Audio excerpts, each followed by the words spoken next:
नमस्कार, मी सुद्धा महाराष्ट्र खबर न्यूजमध्ये आपलं सगळ्यांचं स्वागत। शहरातील संभाजीनगर परिसरात घडलेली ही घटना म्हणजे माणुसकीला काळीमा फासणारी अत्यंत क्रूर घटनाच म्हणावी लागेल। रस्त्याच्या कडेला शांतपणे झोपलेल्या एका निष्पाप कुत्र्यावर एका निर्दयी चालकाने आपली चारचाकी गाडी मुद्दाम अंगावर चढवली। या घटनेचा व्हिडिओ आणि माहिती समोर आल्यानंतर परिसरातून तीव्र संताप व्यक्त केला जातोय। या घटनेनंतर मोठा गोंधळही निर्माण झाला।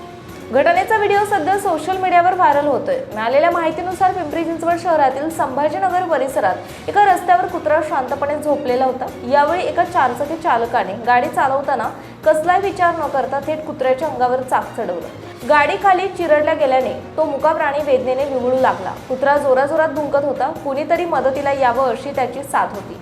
हा प्रकार पाहून आजूबाजूच्या नागरिकांनी तातडीने धाव घेतली। त्यानंतर चालकाला गाडी मागे घेण्यास सांगितलं, जेणेकरून कुत्र्याला बाहेर काढता येईल। या ठिकाणी मोठ्या प्रमाणात श्वानप्रेमी आणि नागरिक जमा झाले होते। इथं जमलेल्या नागरिकांनी जाब विचारल्यानंतर आणि कुत्र्याला वाचवण्याची विनंती केल्यानंतरही संबंधित वाहन चालकावर कोणताही परिणाम झाला नाही।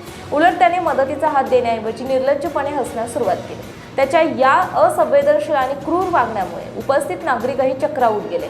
जखमी कुत्र्याची प्रकृती गंभीर असून त्याला उपचारासाठी हलवण्यात आलं। शिवाय या विकृत व्यक्तीवर कारवाई झाली पाहिजे अशी मागणी इथल्या स्थानिक नागरिकांनी केली। तिथे कुत्रा होता, पण त्या ठिकाणी एखादी व्यक्ती असती तर असा प्रश्न उपस्थित केला जातो। त्यामुळे कारवाईची मागणी होतीये।